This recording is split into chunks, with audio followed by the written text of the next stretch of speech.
À l'occasion du lancement de X-Money, Utrust a lancé un jeu concours sur Twitter. Il y a 15 000 $ à gagner. C'est ouvert à tous et je vais vous expliquer comment participer dans cette vidéo. Et je vais aussi vous parler de quelque chose qui m'a interpellé. Une console de jeu Nintendo Switch apparaît sur le site internet de X-Money. Alors dans cette vidéo, on va un petit peu se demander pourquoi, comment ça se fait, ça sort d'où ça encore? Est-ce qu'il y a un partenariat avec Nintendo? On va essayer de se divertir un petit peu. Et à tous ceux qui pensent que c'est con, que c'est stupide, que c'est n'importe quoi, mais qu'est-ce qu'il invente encore celui-là? Je vous invite à profiter du spectacle et à réfléchir sur le fait que votre interprétation de ce qu'est la réalité n'est que le reflet de ce que vous êtes vous-même. Alors laissez-vous embarquer, ne soyez pas trop sérieux et profitez tout simplement. Si vous appréciez, n'hésitez pas à liker cette vidéo. Vous pouvez dire aussi ce que vous en pensez en commentaire. Vous pouvez vous abonner à ma chaîne, activer les notifications. Vous pouvez même vous désabonner, disliker. Vous pouvez faire ce que vous voulez. Vous êtes libre. Je ne vous oblige à rien et c'est vrai dans les deux sens. Je suis libre aussi et je fais ce que je veux. J'investis dans les cryptos pour être riche dans le futur. Paire de couilles dans le futal, ainsi soit-il. Mon bitcoin et mon couteau. Sortez vos plumes pour gagner des UTK. Le 27 avril, le compte Utrust, qui est en passe de devenir X-Money, a lancé une sorte de jeu concours. Ça se passe sur Twitter. Vous avez jusqu'au 21 mai pour participer en écrivant des tweets, des threads concernant votre vision du futur de X-Money. Donc vous-même, vous pouvez participer pour essayer de gagner de l'UTK. Alors dans le détail, c'est quoi ce jeu concours? Vous allez pouvoir exposer votre vision du futur de la monnaie, de X-Money, sur l'avenir de la finance en utilisant la blockchain Multiversix, sa rapidité et sa scalabilité, quelles nouvelles utilités au token UTK amélioreraient votre vie financière, comment voyez-vous le rôle de X-Money dans le façonnement de l'avenir de l'argent dans le métaverse. Ils veulent connaître nos idées pour le futur de X-Money, ils nous demandent d'être créatifs, d'être ouverts et d'être sauvages. Il y a plus de 150 000 UTK à gagner en récompense, ce qui fait un peu plus de 15 000 $. Et les récompenses, ça ira aux plus visionnaires, ils disent. Alors comment participer? En publiant des threads, en publiant des tweets avec des vidéos, des infographies, des articles, des mèmes, en étant donc créatif et en mettant dans vos tweets les hashtags XMoneyFuture et XMoney. Le nom des gagnants seront annoncés le 25 mai et pour participer, il faudra remplir un petit formulaire sur xmoney.com. Il y a un petit formulaire en bas de la page. Ici, vous mettez votre nom, le lien du tweet, votre hero tag, votre message et voilà, vous participez au jeu concours. Mais sur cette page, en la parcourant et en descendant, au bout d'un moment, je suis tombé sur quelque chose qui m'a surpris. Je descends, et là je vois passer quoi? Mais qu'est-ce que c'est ça? C'est une console Nintendo Switch avec le X de Multiversix au milieu de l'écran? Ça m'a interpellé, je me suis demandé pourquoi. Et puis je me suis souvenu que juste avant, il y avait le jeu concours de Utrust qui nous demandait d'être créatif, d'être ouvert et d'être sauvage. J'ai donc fait un tweet pour vous partager ma surprise. Est-ce que c'est vraiment une Nintendo Switch qu'on voit là ici? J'étais pas sûr, ça me paraissait un petit peu trop surprenant. Qu'est-ce que ça peut vouloir dire? Est-ce qu'il pourrait y avoir un partenariat avec Nintendo? Ce serait un truc de ouf. Est-ce que c'est juste du hasard que la Switch elle se retrouve sur leur site internet? Juste une coïncidence? Est-ce que c'est de la folie? Alors je m'amuse aussi un petit peu. Et y en a, ils aiment pas s'amuser. Dans les commentaires, j'ai vu certains qui se plaignaient un petit peu. Et ça leur plaisait pas que je fasse ce tweet apparemment. Un petit peu comme si j'avais inventé la Nintendo Switch sur le site internet, comme si c'était pas présent, comme si c'était moi qui inventais tout ça de toutes pièces. Et en même temps, Utrust X-Money nous demande comment on voit le rôle de X-Money et l'avenir de l'argent dans le métaverse, sachant que le métaverse ça touche un petit peu aux jeux vidéo, donc comme par hasard il y a une console de jeux vidéo. Et là j'aimerais vous dire quelque chose. Est-ce que vous connaissez cette phrase, cette sorte de petit proverbe? Quand le sage désigne la lune, l'idiot regarde le doigt. Certains n'apprécient pas mes façons de faire, certains n'apprécient pas le divertissement, mais certains regardent le doigt, regardent mon tweet, regardent ce que je dis, mais n'essaient pas de comprendre au-delà. Certains gardent une vision primaire du monde, en l'occurrence, ici, un doigt qui s'agite. Certains ne voient que le côté divertissant, l'idiot qui s'arrête à la surface des choses. Alors du coup, je fais aussi un petit peu cette vidéo pour vous. De toute façon, je fais toujours cette vidéo pour vous, vous qui regardez cette vidéo, même si elle ne vous est pas destinée personnellement. Mais je veux faire de cette vidéo un bel exemple de ce proverbe, et j'espère que ça vous fera réfléchir, au-delà des apparences. Je vais donc partir dans des investigations, le doigt va s'agiter, mais serez-vous capable de faire preuve de discernement? Prochainement, sur la Nintendo Switch, le dernier jeu Legend of Zelda va être disponible le 12 mai précisément. Est-ce que c'est un hasard qu'à l'approche de la sortie de ce jeu, il y a une Nintendo Switch sur X-Money? Moi j'en sais rien. Peut-être que je vous montre juste mon doigt. Kevin Lallemand sur Twitter, que vous connaissez peut-être, c'est un builders et il est validateur de stacking. Lui aussi, cette petite Nintendo Switch, ça l'a interpellé. Lui aussi, il a agité son doigt. Peut-être pour vous divertir, peut-être pour se divertir lui-même, peut-être parce qu'il est créatif, ouvert et sauvage, comme l'avait demandé X-Money dans leur jeu concours. En tout cas, il a proposé à sa communauté sur Twitter d'imaginer une collection NFT sur Multiversix, en reprenant un tweet de Nintendo qui repartait du début du jeu vidéo Zelda et de la fameuse épée de légende. Est-ce que ça pourrait pas faire un bon NFT, cette épée de légende? Un objet de collection, avec plus de 20 ans d'histoire. Il a aussi repris une vidéo de Edouard EMB, un youtubeur spécialisé sur les jeux vidéo, parce que dans sa vidéo, il disait qu'il y aurait beaucoup d'objets technologiques qui vont faire leur apparition, sans nous expliquer pourquoi ou comment ces objets sont stockés dans notre inventaire, avec une machine très étrange, peut-être une machine à mint. Je vais donc vous passer les extraits. C'est d'ailleurs assez perturbant au point de départ, car beaucoup de nouveaux objets et technologies font leur apparition. Ce qui est le plus drôle, c'est que sans nous expliquer pourquoi, on comprend que ces technologies sont stockées dans notre inventaire, et je vais même aller plus loin dans l'explication de cette technologie avec une machine très étrange qui nous distribuera les fameuses bulles ou capsules de technologie Zonai. Est-ce qu'il faut prendre ça forcément au sérieux ?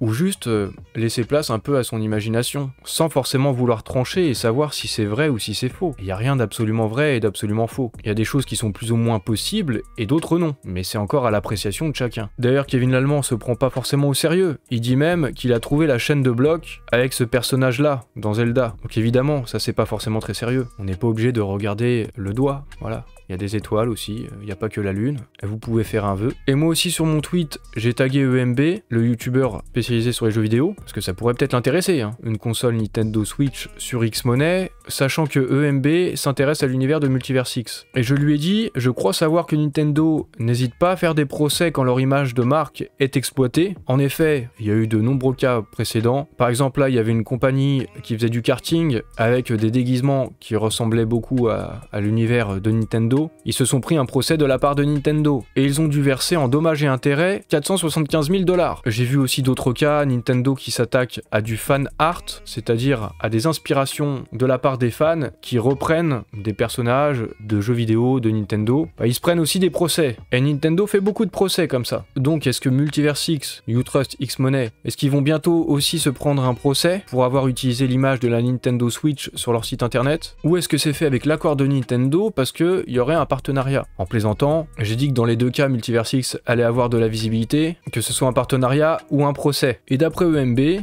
même s'il trouve ça très bizarre, hein, très suspect, il croit pas une seule seconde qu'il puisse y avoir un rapprochement avec Elrond. Je trouve ça aussi surprenant, ça arrive un petit peu de nulle part. Et j'ai donc voulu aller un petit peu plus loin et sonder la faisabilité. Est-ce que du côté de Nintendo, il y a des intentions du côté du Web3? Est-ce qu'il y a des précédents? Est-ce qu'il y a des déclarations? Est-ce qu'il y a des positionnements? Et en février 2022, lors d'une réunion avec les investisseurs, Nintendo a dit que les métaverses et les NFT, c'était une possibilité pour eux. Le métaverse attire l'attention de nombreuses entreprises dans le monde et nous pensons qu'il représente un grand potentiel. De plus, lorsque le métaverse est mentionné dans les médias, des jeux comme Animal Crossing sont parfois cités en exemple. Et en ce sens, cela nous intéresse. D'un autre côté, il n'est pas facile de définir quel type de surprise et de fun le métaverse peut apporter aux consommateurs. En tant qu'entreprise qui propose des divertissements, nous devons réfléchir à la manière d'apporter des surprises fraîches et amusantes. Si nous parvenons à trouver une manière de communiquer sur notre approche Nintendo à de nombreuses personnes et de manière compréhensible, nous pourrons peut-être envisager quelque chose. Cependant, nous ne pensons pas que ce soit le cas pour le moment. Donc pour le moment, il y a plus d'un an, en février 2022, mais du côté de Nintendo, la réflexion est là concernant les NFT et le métaverse. Ils sont donc ouverts à ce genre de choses. Plus récemment, le 11 mars 2023, la Pokémon Company donc Pokémon, hein, ça fait partie de Nintendo, ils ont publié une offre d'emploi sur LinkedIn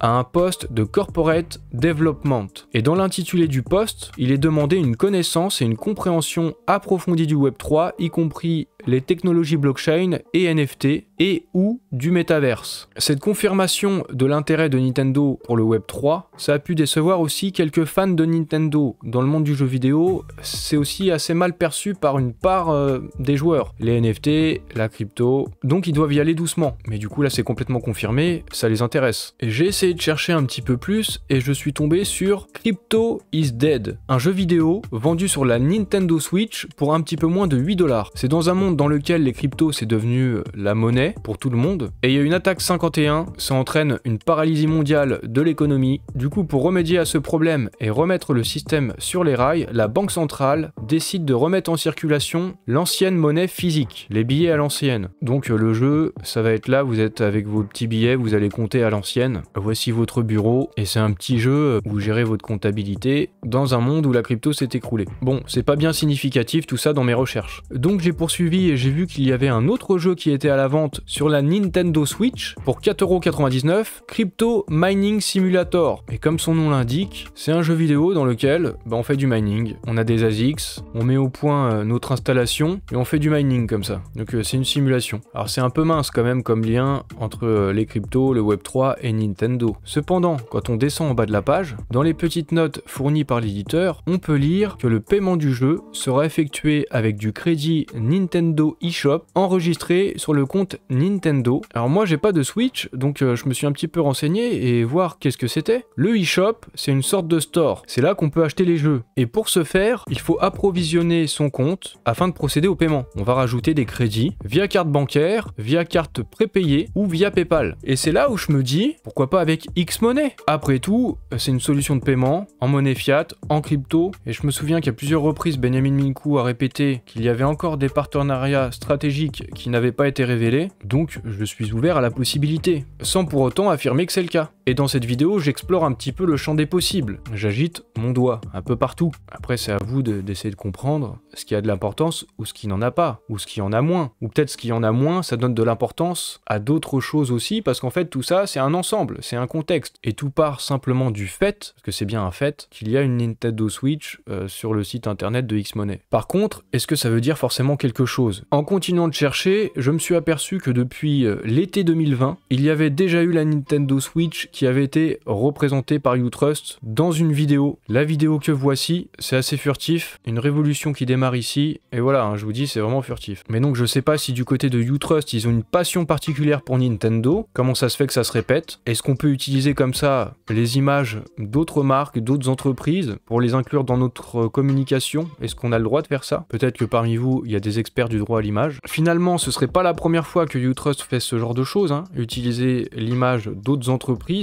comme lors de l'annonce de l'acquisition de Utrust par Elrond. Le visuel utilisé pour l'article que vous voyez là derrière, c'est un visuel qui appartient à Tesla, qui a notamment été utilisé par Elon Musk comme illustration lors d'une conférence. Et on voit la Tesla qui est ici. Donc on peut s'interroger pourquoi ils utilisent cette image de Tesla. Est-ce qu'ils ont le droit aussi? C'est peut-être un petit peu le même schéma, hein. Si vous arrêtez de regarder juste le doigt, peut-être que vous verrez des choses un petit peu plus profondes. Après, qu'est-ce que ça veut dire? Moi, j'en sais rien. Je me souviens que dans une story Instagram, Utrust avait déjà fait apparaître Elon Musk dans un petit visuel. Comme ça, à l'air de rien. Pourquoi? Je ne sais pas. Et je vous avais demandé si vous y aviez une théorie sur Twitter. Suite à mon tweet, Utrust l'avait liké et le compte Twitter de Utrust m'avait follow aussi sur Twitter. Ça, c'est un fait. Mais est-ce que ça veut dire quelque chose de particulier? J'en sais rien. Chacun est libre de ses interprétations. Ce tweet-là également que j'ai fait avec Nintendo Switch, où je vous demandais est-ce qu'il y a un partenariat avec Nintendo, est-ce que c'est juste un hasard, la coïncidence? Ce tweet a également été liké par Utrust. Je vous fais seulement part de cette information et je vous dis pas ce que vous devez en penser. En janvier 2021, il y a quelqu'un qui disait qu'il ne refuserait plus jamais d'être payé en Bitcoin. Elon Musk a répondu moi non plus et ils ont interpellé Elon Musk en lui disant bah quand t'es prêt, nous aussi on est prêt. Je suis pas là pour vous dire qu'est-ce que ça veut dire, je vous présente juste ces faits. Et à la fin, vous en penserez ce que vous voudrez. Finalement, partenariat ou pas avec Nintendo, j'en sais rien, c'est une possibilité. Est-ce que ce sera le cas? Je ne sais pas, mais je sais que c'est une possibilité. Nintendo a vraiment un intérêt pour le Web3 et le métaverse. X-Money se montre aussi comme étant une solution de paiement dans le vrai monde, le monde physique, mais aussi au niveau du métaverse. Puisque c'est une solution de paiement, pourquoi est-ce que ça le serait pas pour Nintendo? Rien de fou dans tout ça. Et que ce soit le cas avec Multiversix, avec Utrust, Xmoney ou n'importe quel autre acteur du Web3, ce qu'il y a d'intéressant dans cette vidéo, c'est de voir que cette technologie, elle peut être utilisée dans un domaine du divertissement comme celui du jeu vidéo. C'est peut-être ça la lune, plutôt que le doigt là à regarder. Ce qui est intéressant, c'est les utilités, c'est les possibilités. Pour conclure cette vidéo, je vais vous passer un message un petit peu particulier. Et je vais vous dire que souvent, les gens, ils veulent voir leur propre reflet. Les gens ne veulent pas vraiment savoir ce qui est vrai ou ce qui est faux. Les gens ne veulent pas connaître la vérité. Ils veulent des confirmations. Il y en a sûrement parmi vous qui pensent me connaître, mais vous ne voyez que votre propre reflet. Qu'importe ce que je vais faire moi, qu'importe que ce soit bon ou mauvais, que ce soit bien ou mal, que ce soit qualitatif ou pas, il y aura toujours des gens qui vont aimer et d'autres non. Que ce soit sérieux, que ce soit divertissant, qu'importe le fond, la forme ou même le sujet de mes vidéos, il y aura toujours des gens pour dire que c'est super et d'autres pour dire que c'est de la merde. Vous pensez me connaître, mais vous ne voyez qu'une vidéo qui dure 15-20 minutes, des moments que j'ai sélectionnés au montage, le résultat d'un certain angle de vue, 15-20 minutes, c'est pas suffisant pour vous rendre compte de qui je suis ou de ce que je pense, de comment je fonctionne. 15-20 minutes, c'est plus ou moins le temps de faire caca en fonction des gens, certains prennent plus de temps. 15-20 minutes, ça peut aussi être le temps d'un trajet en transport en commun ou en attendant son train, ou peut-être que vous regardez YouTube sur votre télé depuis le canapé. Vous me regardez seul et parfois à plusieurs, mais vous me regardez seul la plupart du temps. Et moi aussi, quand je vous parle, je suis seul derrière mon écran. Nous sommes seuls et le monde est le reflet de ce que nous sommes. J'ai commencé YouTube seul, sans personne. Puis des gens se sont abonnés et ont été intéressés par ce que je faisais. C'est un peu comme un spectacle de rue. Un artiste propose quelque chose, vous avez le choix de passer sans même regarder ou de vous arrêter parce que vous êtes intéressé. Sur YouTube, c'est la même chose. Rien ne vous oblige à être là. Alors à ceux qui me reprochent mon spectacle, ma façon de faire, qu'est-ce que vous voulez que ça me fasse? Je ne vous oblige pas à regarder mon spectacle. C'est vous-même qui vous êtes arrêté. Pourquoi êtes-vous là? Si vous aviez mieux à faire, allez-y immédiatement. Le temps c'est précieux, ne perdez pas votre temps. Mais puisque vous êtes seul à décider. Autant faire les choses qui vous plaisent. Et pour moi c'est pareil. Me demander de changer ma façon de faire, c'est un peu comme si je venais chez toi, dans ton lit, et je te disais comment baiser ta femme. On se calme. Je suis ici chez moi. Donc au final, je ne suis pas là pour vous plaire, mais pour faire ce qui me plaît. J'espère quand même que ça vous plaira. Et si c'est le cas, n'hésitez pas à me le faire savoir. Avec des likes, avec des abonnements, des notifications, des commentaires d'encouragement. Et vous aussi, soyez créatifs, soyez ouverts et soyez sauvages.